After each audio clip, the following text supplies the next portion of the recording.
Maratha quota activist Jarange-Patil has called off his protest in Navi Mumbai, outside of Mumbai, where he's been camping with thousands of protesters demanding reservations for the Maratha community inside of Maharashtra. Last night, the Chief Minister Eknath Shinde visited him at his campsite and assured him that apparently his demands have been met. And this is according to Jarange-Patil's statement to the press. Now, this is important. This meeting is important because on Friday night, a team of government officials from the Maharashtra government drafted an ordinance from what we understand to be this demand of quota for the Maratha community and showed Jarange-Patil that ordinance last night. Remember, during his speech, he had said that he and thousands of his protesters will march through Mumbai to Azad Maidan and continue to demand their reservation. He had also made a fresh demand from the government asking for free education for all Marathas from LKG to PG until this reservation is finally worked out. He also asked for data on these 37 lakh Kunbi certificates that the Maharashtra government has handed out. Kunbi is an agrarian community that comes under the OBC umbrella, and Jarange has been demanding Kunbi certificates for all Marathas. Now, let me take you back a little bit to take a look at where this started from. In August, Jarange-Patil, a 41-year-old Maratha quota activist from the drought-prone region of Maharashtra called the Maratha region, began a protest that has now effectively brought the Eknath Shinde government to its knees. He is advocating for comprehensive reservation in education and in jobs for the Marathas in the state. Now, this actually came into focus on the 1st of September when in Jalna district, it's about 400 kilometers outside of Mumbai, the team was protesting. Jarange-Patil and his supporters were protesting, and there were violent clashes with the police. Now, the police say the protesters began pelting stones at the security officials.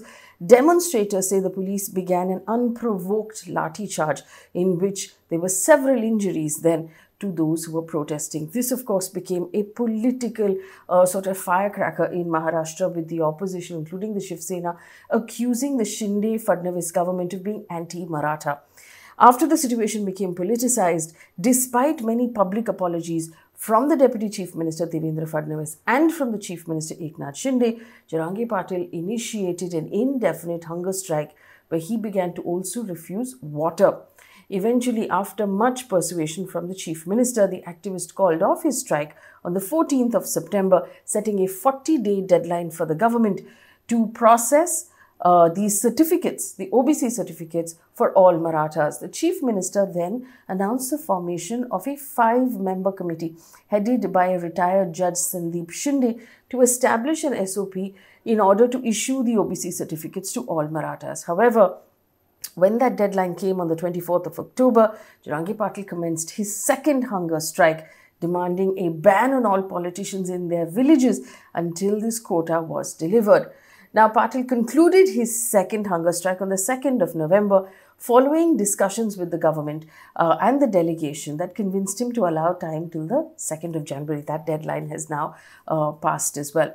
But to give you a background of why this is so challenging for the state government, in 2018, the Maharashtra legislature unanimously passed a bill granting 16% reservation to all Marathas in jobs and in education, putting them under the category of socially and economically backward class. This reservation was overturned by the Supreme Court because there is a 50% cap on reservations, and this overshoots that cap. And the Supreme Court felt that there was no exceptional circumstance or extraordinary situation in Maharashtra that should allow for this cap to be, this prescribed limit to be surpassed. There is also another angle here. There are the existing OBCs who have strongly opposed this Maratha demand. Now, Prakash Shinde, who is the head of the OBC Jan Morcha, has issued a threat to initiate a statewide agitation if the government grants OBC reservation to the Marathas.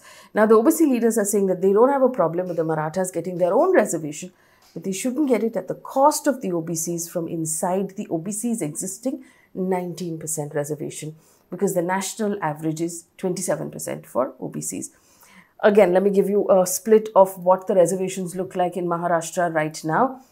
The state allocates 13% to scheduled caste, 7% to scheduled tribe, 19% to OBC, 2% to special backward classes. The nomadic tribes get 8%, and and of course there's a separate 10% for economically weaker sections of society. This is for non-quota population that have an annual income limit of about 8 lakh rupees. So on Friday night, we understand the Maharashtra government has gone and met Jarange-Patil. He's called off his strike and he said to the press that all of his demands have been met. Now, we have not seen this ordinance, so we don't know the details of how these demands have been met. But one thing is for sure, he will either get his demands, which will upset the OBC community, or he's not got his demands entirely, in which case we have not heard the last of the Maratha quota agitation, and we certainly have not heard the last of Manoj Jarange-Patil, who's likely to become more and more interesting and more influential in the state of Maharashtra.